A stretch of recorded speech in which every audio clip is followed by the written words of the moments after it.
1990年的冬天，香港冷得不正常，维多利亚港的海风吹过弥敦道，钻进每个行人的衣领里，冻得人直缩脖子。大埔墟火车站的老班道龚罗水根在这一年的12月退休了。他在九广铁路干了39年，从17岁入行，跟着师傅学搬道岔、看信号、巡铁轨，熬成了全段最老资格的搬道工。铁路局的人叫他根叔，后生仔叫他根伯。退休那天，段长给他办了个小小的欢送会，在车站附近的大排档叫了几碟菜，开了2瓶妈蒸，几个老同事轮番敬酒，根叔喝得脸红红的话也多了起来。根叔，您干了一辈子铁路，有没有见过什么奇怪的事？一个新来的年轻信号员小周问道。他是去年才分到大埔墟站的，20出头，戴着一副黑框眼镜，看着斯斯文文的根叔，端着酒杯的手顿了一下。大排档的铁皮棚顶被风吹得哗啦啦响，煤气灯在风中忽明忽暗，其他几桌的客人都散了，只剩他们这一桌还亮着。根叔沉默了很久，杯里的酒映着昏暗的灯光，像一面小小的琥珀色的湖。有他说，所有人都安静下来，但根叔没有往下讲，他把那杯酒一口干了，站起身来，说了句时候不早了，就披上那件穿了快20年的旧棉袄走了。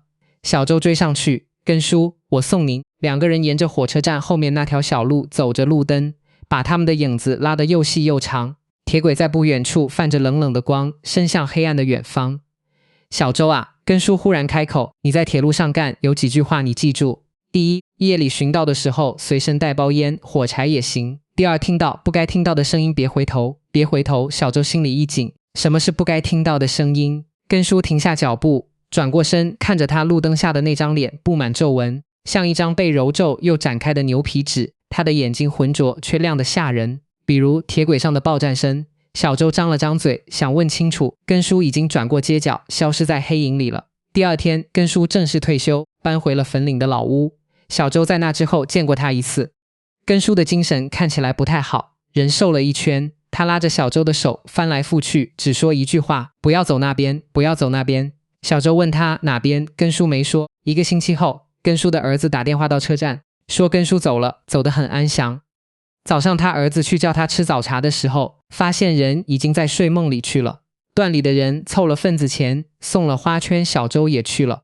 他在根叔的灵前站了很久，心里一直想着根叔说的那句话，不要走那边。他想不明白那是什么意思，直到1个月后，1991年1月17日凌晨2点40分，大埔墟站的值班室里，小周正在打瞌睡。冬夜的铁路上没什么人，末班车11点50分就已经发走了，下一班货运列车要到凌晨4点才经过。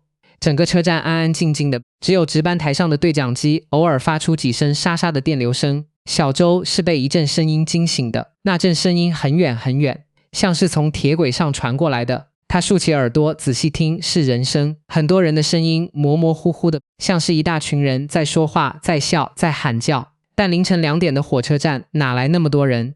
小周站起来，走到窗前往外看，月台上空荡荡的，连个鬼影都没有。但那阵声音越来越近了，他听清了其中的一些片段，有人在唱乐曲，有人在吵架，有小孩在哭，有人在喊，等等，我各种声音混杂在一起，像是几十上百人同时开口闹哄哄的，却又有一种说不出的诡异。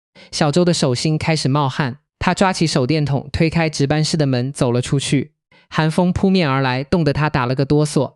声音的源头是铁轨，是从铁路线的方向顺着钢轨传过来的，就像远处有一列满载着乘客的火车正在驶来，车轮碾过轨道，把这些声音从钢轨的另一端一路送到了这里。但他看了看调度表，没有任何列车在凌晨2点经过这里。灯光照向远处的轨道，什么都没有。钢轨在月光下泛着青白色的光，两头都看不到一丝光亮。但那声音没有停，反而更清晰了。小周弯下腰，把手掌贴在冰凉的钢轨上，那一瞬间他的脑子里嗡地一下，钢轨在震动，不是火车经过时那种轰隆隆的震动，而是一种轻微的有规律的震颤，像是有什么东西正在铁轨上缓缓移动。那些声音就是从这震动中传上来的。他听见了报站声，是一个女人的声音，说着带有浓重潮汕口音的粤语，大埔墟站到了，大埔墟站到了，请携带好您的行李物品。然后是开门的声音，人潮涌动的脚步声，有人在喊让一下让一下，有小贩在吆喝鸡蛋糕热辣辣，有孩子在尖叫着追逐打闹，一切的一切就像一列火车刚刚进站，乘客正在上下车，但月台上只有他一个人。冷风呼呼地吹着，把一张旧报纸从月台这头吹到那头。小周的手电筒光柱在黑暗中晃来晃去，什么都没有，只有声音。那些声音持续了大约3分钟，然后渐渐变小，像是一列火车慢慢远去了。最后一切归于沉寂。小周站在月台上，浑身冰凉。第二天，小周把这件事告诉了段场。段场姓马，50多岁，在铁路上干了大半辈子，是个出了名的无神论者。他听完小周的话，沉默了一会儿，点了一根烟。你说的位置是不是在327号道岔附近？小周愣了一下，是，差不多就是那一段。马段长深深吸了一口烟，缓缓吐出来，烟雾在他面前散开，他的脸在烟雾后面显得模糊不清。你来的时间短，有些事我没跟你说过。他说九广铁路这一段80年代初出过一桩事故，一列从深圳方向开过来的货运列车在大埔墟附近出了轨，翻了3节车厢。小周知道这件事，他在铁路学校的教科书上看到过，那是1981年的事，但那列是货车，不是客车，没有人伤亡。教科书上说没有人员伤亡。他说教科书是教科书。马段长把烟掐灭在烟灰缸里，声音很低。那一趟车是货卡，没错，但车尾挂了2节客车厢，拉的是从深圳接过来的人。那些人没有票，没有登记录，也没有人知道他们是谁。小周心里咯噔一下，死了多少人？马段长没有回答。有人说是37个，有人说是50多，反正那2节车厢翻进了旁边的水塘里，捞了3天，上面下了封口令，报纸一个字都没登。小周觉得嗓子发干，那些人都埋了。马段长说，就在大埔墟站往北1公里左右，铁路边的山坡上，没有碑，没有名字，上面给的说法是无名尸就地掩埋。小周猛地想起根叔的话，不要走那边。根叔知道这件事，他问马段长，点了点头。根叔是当天的搬道工，那天的事故，根叔一直觉得是他的错。马段长给自己又点了一根烟。那天的道岔出了故障，他摇了3次信号都不对，等到发现的时候，车已经进站了，来不及了。小周想起根叔退休那晚的神情，想起他在路灯下说的那些话，那些声音，根叔也听过。他听过马段长说，他跟你说过夜里巡道的时候带烟，对吧？小周点了点头，那是在铁轨上禁烟的给他们。马段长指了指窗外那条长长的铁轨。根叔后来养成了一个习惯，每次夜班巡道走到出事的那一段，就在枕木旁边放3根烟，点着了插在土里。他说禁完烟那晚就安静了。小周开始值夜班了，他没有把这件事告诉别人，但根叔的话他记住了，口袋里永远揣着一包红双喜和一盒火柴。头2个月什么事都没有发生。冬去春来，大埔墟站周围的山上开满了野花铁轨，两旁的草也冒出了绿芽。小周几乎快要忘记那个凌晨的事了，直到4月份的一个深夜，那天他值大夜班，从晚上10点到第二天早上6点，春夜的风还是凉的。他泡了一杯浓茶，坐在值班室里看一本小说，墙上的钟滴答滴答地走着。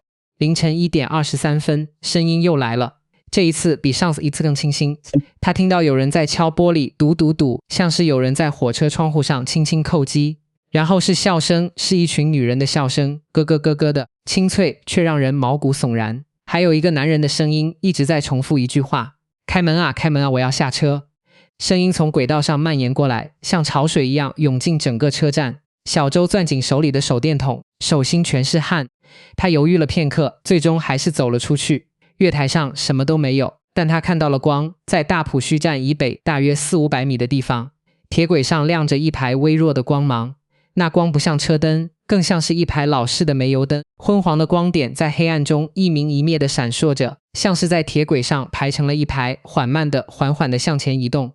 他数了数，1、2、3 ，30多盏灯。小周的手电筒啪地掉在了地上。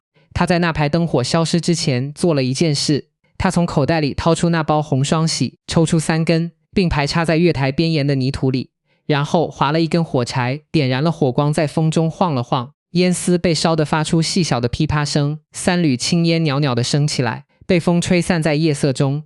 那排煤油灯一盏接一盏地灭了。最后一盏灯熄灭之前，小周清清楚楚地看见，在灯光的旁边站着一个女孩的身影。那女孩扎着2根麻花辫，穿一件碎花布的旧衣服，7、8岁的模样，正隔着几百米的距离直直地望着他。然后他笑了，他举起一只手朝他轻轻挥了挥，下一秒灯灭了，女孩消失了。小周站在原地，浑身僵硬，脚下像生了根一样无法移动。不知道过了多久，他才一点一点地找回身体的控制权。他弯下腰捡起手电筒，才发现手电筒的玻璃罩已经摔碎了。他走回值班室，关上门，缩在椅子上，一整夜没有合眼。第二天，小周去找了一位老师傅。老师傅姓梁，70多岁，是九广铁路的老员工。根叔那一辈的人，梁师傅已经退休10几年，住在元朗的一间村屋里。小周把那天夜里看到的事情告诉了梁师傅。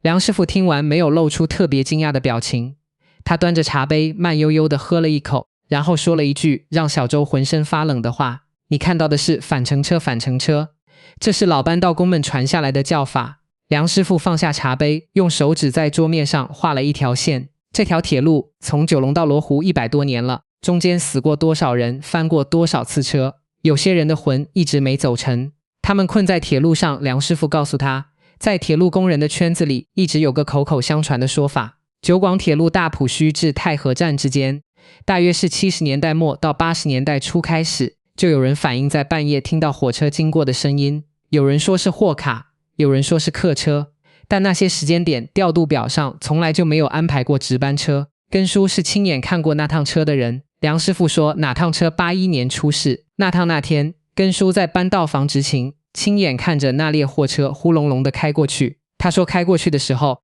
他看到那2节客车厢的窗户里亮着灯，灯底下全是人，但那个点上面通知他的货运编组表上写的是空载车厢里那些人冲他喊他停车，喊他开门，但他的对讲机坏了，信号灯也坏了，他只能眼睁睁看着那列车冲进了岔道，翻了。梁师傅的声音沉了下去。根叔后半辈子一直掂着这件事。小周沉默了很久，那个小女孩呢？他问梁师傅，叹了口气。当年的死者里有个7、8岁的小女孩，扎着麻花辫，穿着碎花布的衣服。根叔跟我说过，他后来挖坟的时候在那片山坡上埋了一个小女孩。他说那小女孩的手里还攥着一颗糖。小周的眼泪忽然就涌了上来，他想起那个女孩朝他挥手的样子。夜色中，他隔着几百米的铁轨对他笑了，像是在说谢谢你，终于有人看见我了。从那以后，小周再也没有在凌晨的月台上看到过那些灯火，但他每个月都会做一件事，买一包红双喜，走到那次事故发生的道岔附近，找一个不起眼的枕木缝隙，插上3根烟点上，然后在旁边放一颗糖大白兔奶糖。他见过那个女孩，只那一次，但他总觉得她还在那里，在那条长长的无始无终的铁轨上，在一个永远不会被任意一趟车停靠的站台上等着。后来小周调去了红恨站，升了副站长，他结了婚，有了孩子，日子过得按部就班。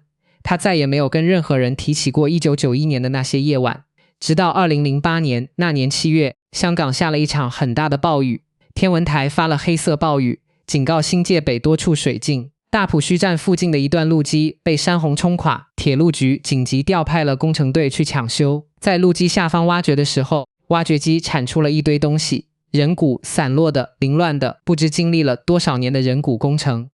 停下，警方到场法医鉴定后给出的结论是，骨龄大约27年左右，与1981年的时间吻合。骨骼点数经法医人类学家的初步统计，可辨认的至少有41具个体。消息被压了下来，没有见报，但小周还是知道了。他从红恨专门请了1天假，坐火车回到了大埔墟。20年了，这里的站台已经翻修过，装了空调、电子显示屏、无障碍电梯，一切都和当年不一样了。只有铁轨还是那个方向，从罗湖来往九龙去，日日夜夜，周而复始。他在站台上站了很久很久，然后从口袋里掏出一包红双喜，抽出一根叼在嘴上，又抽了2根夹在手指间，划了火柴根书。他把点着的烟放在月台的边缘上，轻声说，他们找到了风，把那3根烟的烟灰吹散，飘向铁轨延伸的方向。太阳从山后面升了起来，把整个大埔墟站照得金光灿烂。早班车的乘客们陆陆续续地走进了车站，没有人注意到一个中年男人在月台上放下了3根烟，也没有人注意到他眼眶泛红。广播响了，往红恨方向的列车即将开出，请乘客尽快上车。小周掐灭了手里的烟头，站起身来，看着那条金色的铁轨，在心里默默说了一句一路顺风，然后他转身走进了人潮之中。